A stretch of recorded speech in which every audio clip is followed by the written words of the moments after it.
Well, welcome. Welcome, Least. you people. I won't do the normal Bucko introduction. I'll just say greetings to you all and welcome. We have Lee with us, and it's great to have you back, Lee. It's been a good while. We were just saying since we last did a talk together. We had a meal last Saturday with some others, didn't we? We did. But you can't talk.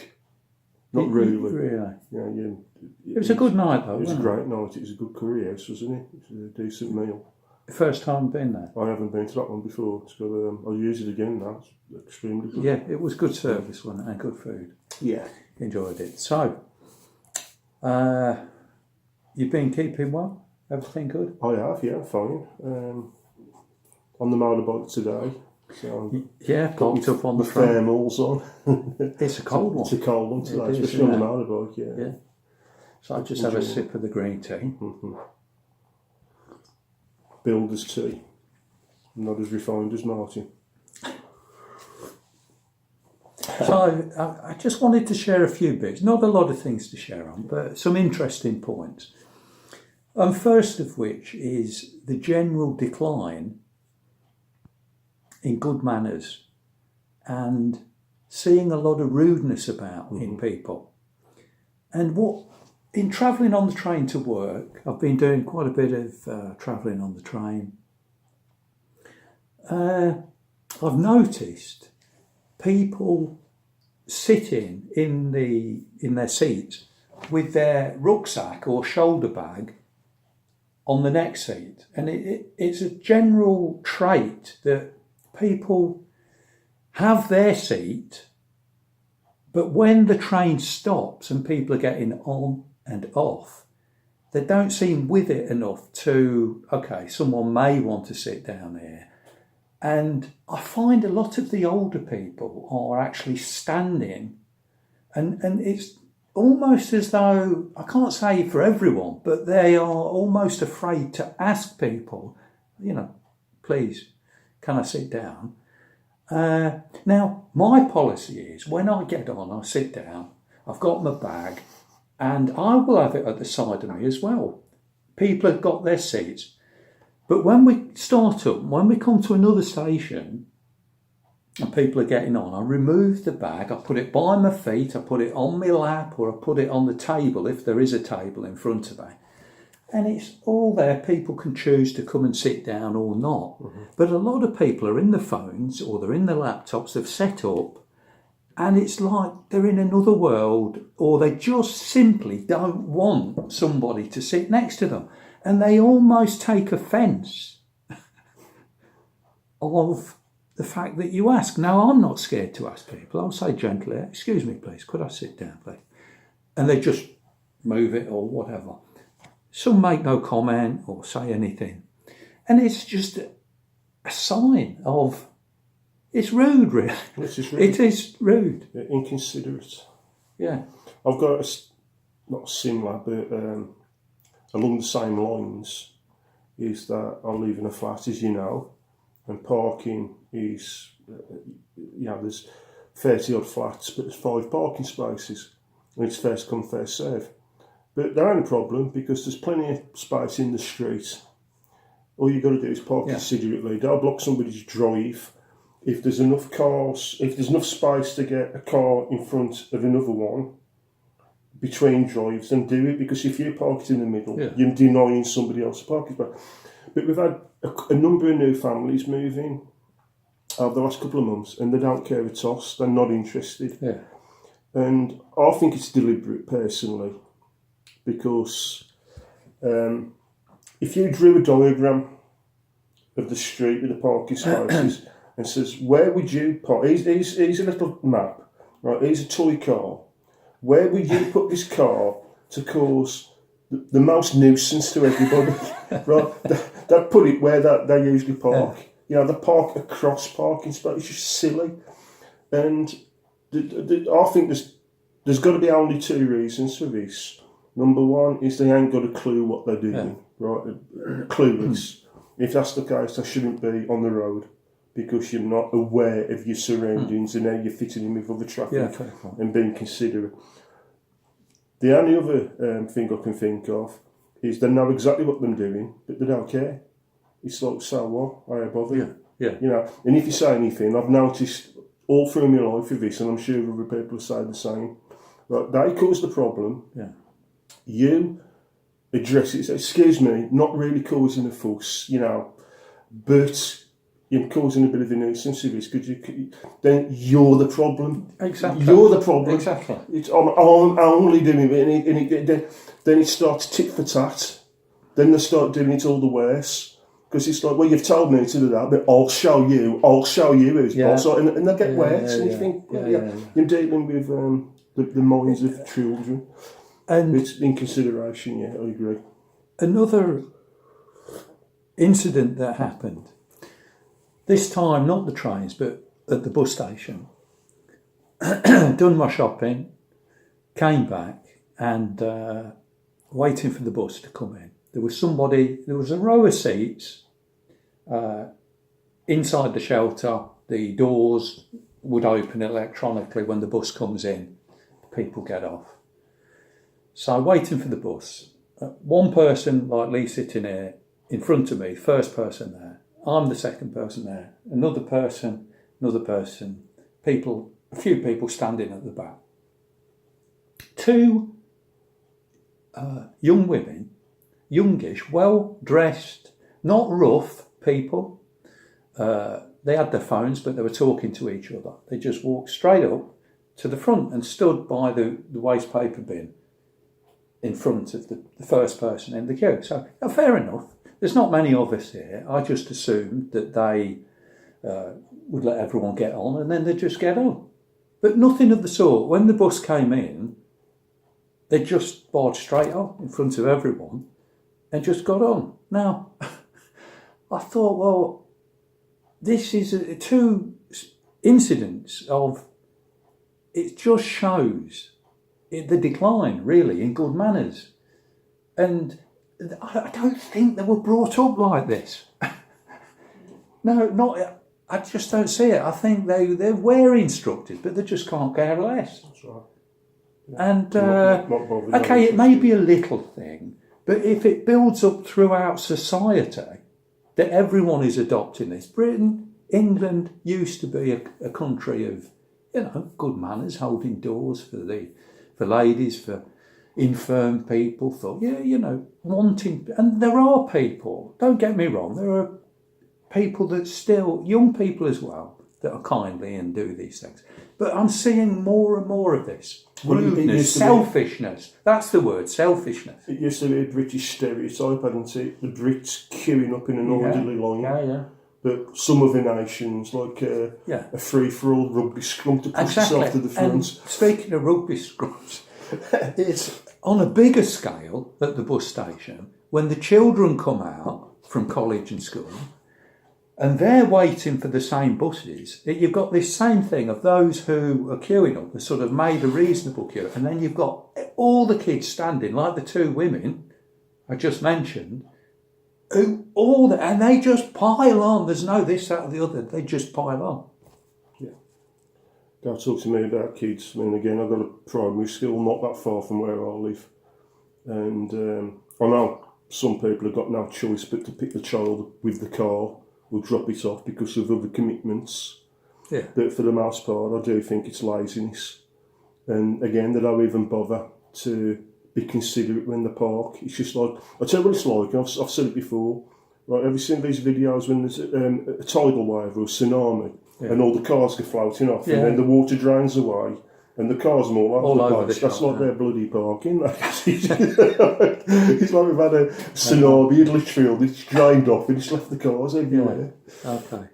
So one last comment. This one, it's about, I have to term it as a psychopathic bus driver. Now, we've got psychopaths everywhere in government, haven't we, and in the National Health, and who knows where they all are. But yeah, why shouldn't they be behind the wheels of a bus as well? Now, a little while back, Lee, at West Brom bus station, there was an older chap who walked out and ended up under a bus. He was half under the bus and there was a big carry-on.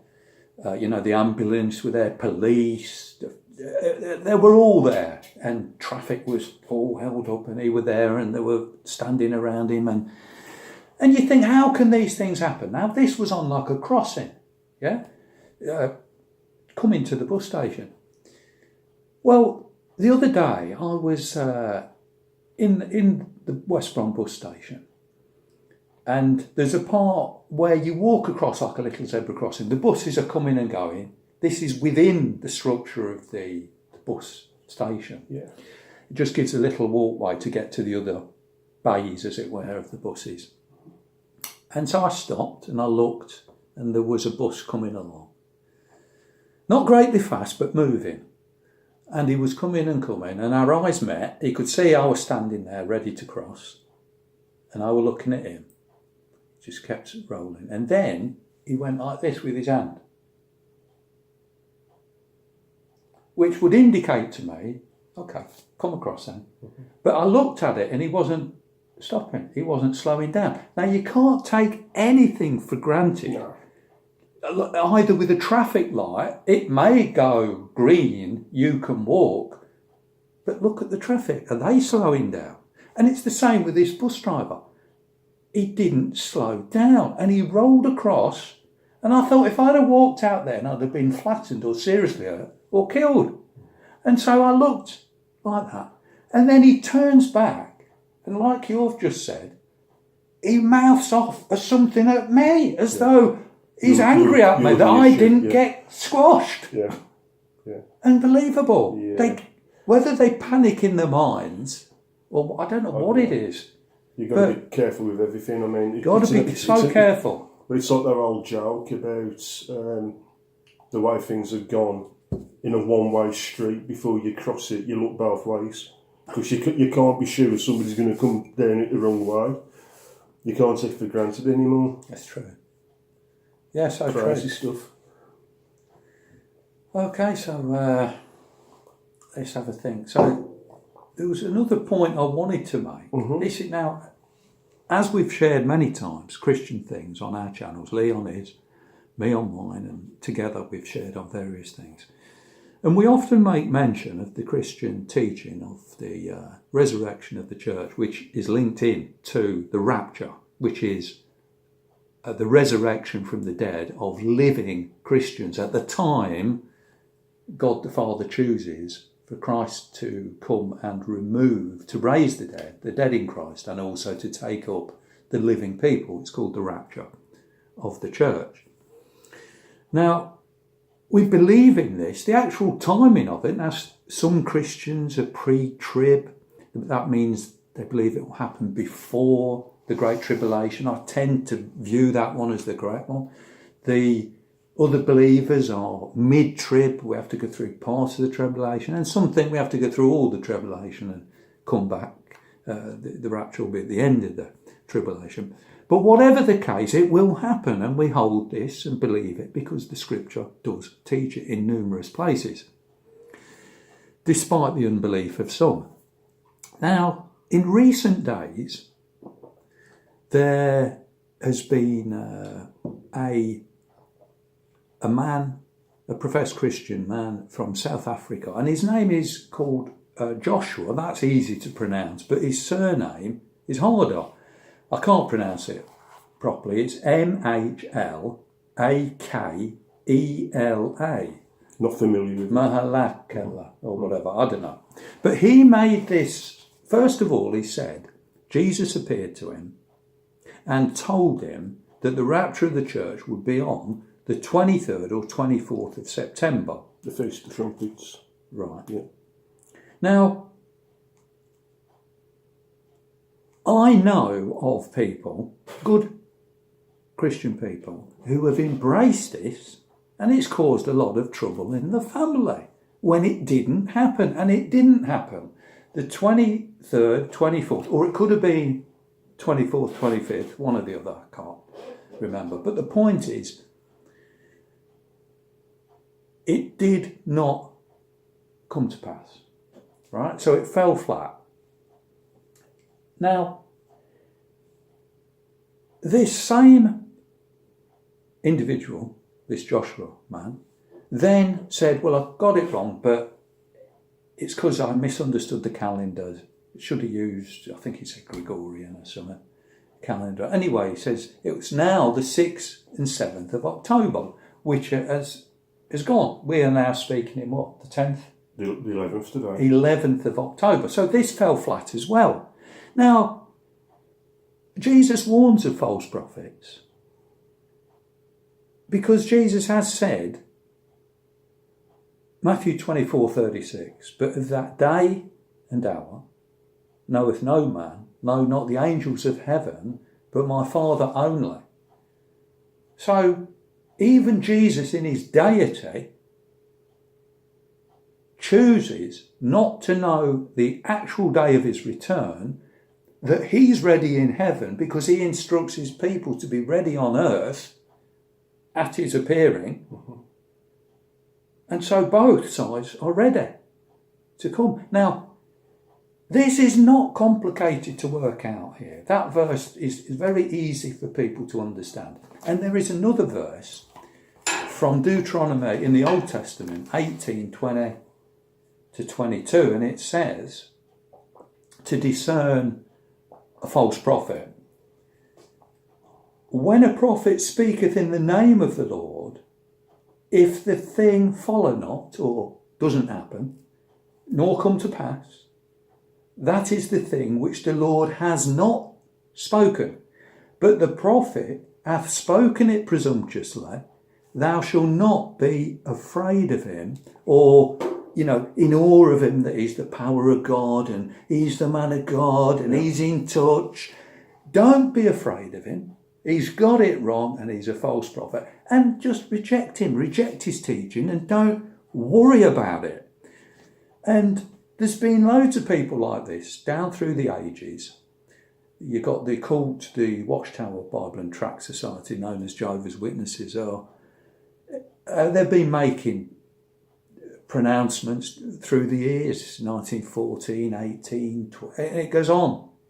And they've got it wrong time after time. But there's been people within Bible-believing, proper Christian churches that have made these sorts of things in the 80s, and they fall flat. They didn't come to pass.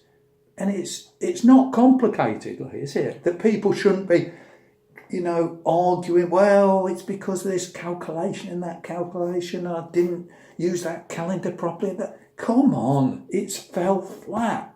And what really was amazingly in seeing him justify his position, didn't appear any real sadness that people, some of them had left jobs and various things. No remorse. And he said at one point, he said, when it didn't happen, I asked God, I said, you told me to give this message and I have done my part. Why haven't you done your part? And he was jabbing his finger like this. And no humility. People need discernment in these days. They need discernment. One of the first talks we did, Lee, in the park, going back, it was called Discernment. That's right. I think. Yes. And your thoughts on it, Lee? First of all, did you know about this before the failed prophecy? Yeah, the first one? Yeah, I did. I mean, personally, I believe it when I see it. And I don't mean that in a bad way. Right? Yeah. We don't know. So it could happen now. It could happen not in my lifetime. But you've got to be ready all the time. And that's the aim, isn't it? Yeah, the Lord could come any day. Number two, I'm not saying there was anything malicious in this claim that he made. But a couple of things, right? Did this bring people closer to the Lord, or did it push people away? If it didn't bring people to the Lord, right, who's it from? Who's behind it? Exactly. So, is it edifying, in other words? Did it really bless people? The answer is no. So Confusion, isn't it? And what's Satan's mission? If you're just pulling people away from the Lord and salvation, then that's his job, isn't it? And like I say, I wouldn't say this was anything malicious. We don't know the man, do we? No, I wouldn't say it's anything malicious. Just to be fair to him. Yeah. But deception only works when people are deceived. If there's an element of doubt, like I said to you just before we started recording, if you can say, I can see the drumming, or I can see the strings, you know what I mean? It's the illusion's gone, isn't it? Yeah. It's got to be absolutely convincing. Yeah. And only by being convinced will you believe it. And then he's got you. He's in charge of lies, isn't he? He's the lawyer, Satan. So anything to deceive and get you to pull you away from Christ, anything of that, it's from him. And that's it's going to get worse in the last days. So this Joshua, like I say, I wouldn't say, because I don't know him, but maybe it wasn't deliberate, but... You see, the thing is, with he's been like used, that, isn't he? with the pre-trib view, that the rapture happens before the Great Tribulation of 7 years, Antichrist, beast system, etc. By holding the pre-trib, you believe in imminence. In other words, the Lord could come any day of the year. Any day of the year he could come. Nothing has to happen before the rapture of the church. But I don't know how long he, first of all, gave this vision and this prophecy of the Lord's return on those dates, whether it was 6 months or a year. I don't know how long this was knocking around the block, but a lot of people, including some people I know, held to this. Mm-hmm. And they've been disheartened. A lot of them have been discouraged. Yeah. And it's caused bad fruit. But let's say it was a year before the event. And he said it happens on these dates in September. Well, that means you don't believe in imminence in January, February, March, April, May, June, July, August until September the 23rd or 4th, doesn't it? You're not looking for him on them dates because you think it'll be this date. Yeah. So it scuppers the whole thing of the Lord coming on at any given day. And discernment in these days. Most definitely. Yeah. Anything else to add to? I'm just trying to think, connected with that. Or anything that you want to speak on. Well, about the end days, what we've been talking about. I mean, this Joshua prophesies the rapture, and we know that as we've just said, you can't really do that. We don't know. No. But there is signposts along the way to know that you're in the right area. I mean, for instance, you don't have to be Christian to see that the Bible prophecy is actually playing out. Right? You can be whatever faith or no faith. Yeah. But I mean, the inception of Israel and other things as well. We ain't going to go into it because you could do an half-hour video on it. But let's say you don't believe the signs of the times. Well, how many times has Israel, right, been set up as a country in the last since Christ was here? How many times? Only came back after 1948. And there's other things as well. Yeah. So it's all right saying, oh well, that could happen at any time, but it's not, is it? It's happening now. And that's right. And people, it's up to them, but they don't want to believe for a plethora of reasons. The acceleration of many things. I'll use these analogies then. If somebody said to me, at junction 10 of the M6, right, I need to get to Manchester, what's the best way? Yeah. Well, so you go on the M6 here, Mounthead North, right, and then you'll go past Stafford, then you'll go past Stoke-on-Trent, then Newcastle under Lock, you know what I mean? Now, they're going past Stafford, and they'll say, well, he told me I'd be going past Stafford, but I think he made it up. I think somebody must have come in the night and put Stafford signs up to make me believe. You know, can you see my point? So you're going past all these markers on the way, and you ain't.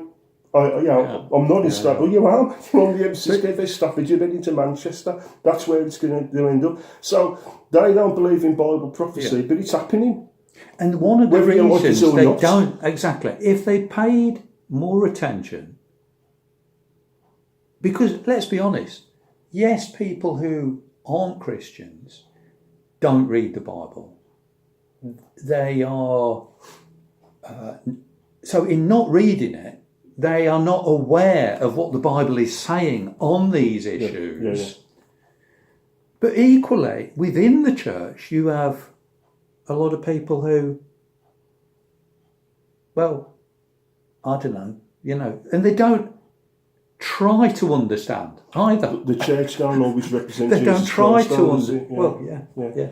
So there's reasons, I think, because as soon as you begin reading and looking into the many unfulfilled prophecies, you see many things like a convergence of many things that are moving fast now. And that's the reason why it's all set up that it literally, we could be the generation. Yeah.